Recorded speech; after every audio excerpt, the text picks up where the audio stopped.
Hey fellas, so I got another update video on the Montgomery Award 2020 ATLTF build-off entry. Basically busted the beads on the vamps, got the rims painted, vampires mounted it back on, and they are on the tractor now. So now I can start mocking up the rear rack. I've been running the 26 TSLs for the last couple months.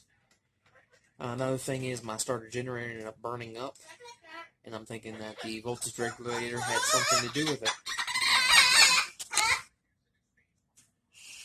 Shut up.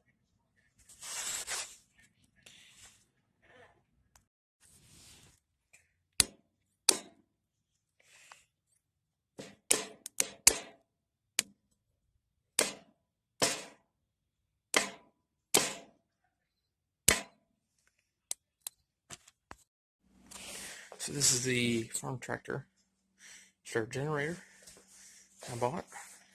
This one's got the bearing on both ends, unlike my other one had the bushing at the end. This and here's a new voltage regulator. With these two items, this should last another 48 years. This burned up on me. This is probably the victim that caused this to continue charging for no particular reason, because something was stuck inside. The solenoid already went bad in the tractor back in June, and the poison condenser went bad in the tractor, so I replaced it with the electric ignition. So everything's basically new. It should be a reliable machine now. Well, I busted the beads on the vampires, and this one has never ever been painted before. You can see the rust is pretty nasty. This one I painted back in April April-ish of 2019 in front of a pellet stove, and you can see this thing's covered in rust. The paint has flaked off. Why, I have no clue. It was nasty. I mean, there's flakes of rust inside the tires from both of these rims. This should not be like this. This was Ace Hardware paint. Junk, obviously, because I had that bead nice and clean. The whole thing was bare metal, and I painted it all, and it's rusted as you know what.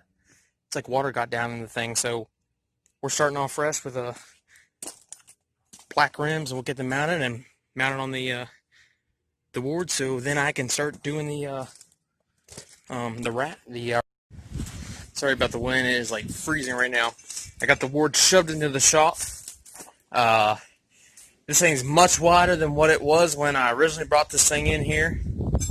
The front end now is 42 inches because I've added 1-inch wheel spacers up front. The back here with these TSLs are also 42 inches wide with the vampires on the 8.5-inch rims, because these are 7.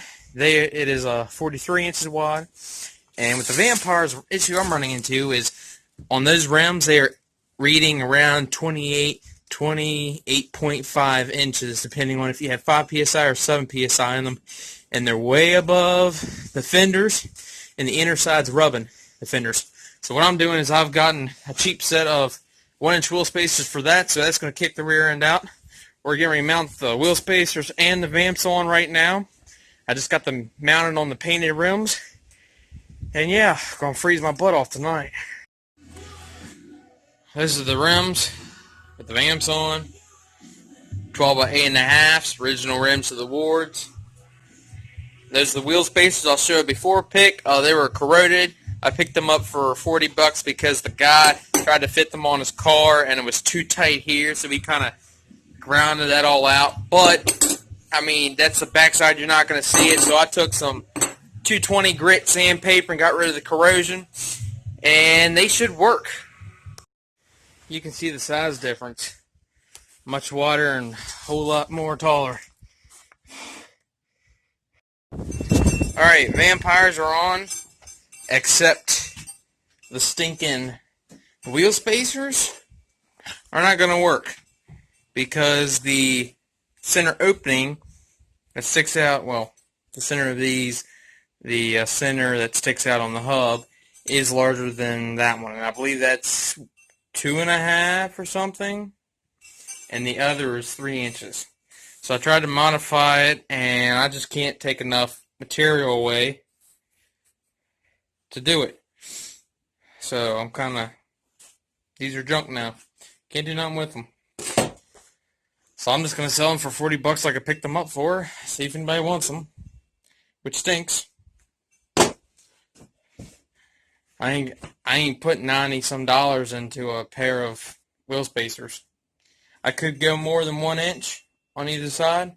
I could go up to 2 inches, but maybe I don't need it. Maybe it's not intended for me to run them. I think 2 inch would kind of look dorky on this anyway. How the fenders are. Most I'd go is 1.5. So I don't know, but that's all I got for y'all this week. Still got to repaint this one and the bracket, but those are the footboards. That was the triangular shield that was on top of the deck originally. Has like the belt guard or belt shield or whatever you want to call them. Cut them in half, or unscrewed them, I mean. Trim them, shape them. I used a piece of Murray C-channel. They're stout. I'll show you some photos because I really don't want to roll this thing out right now. I don't remember if I even talked about this.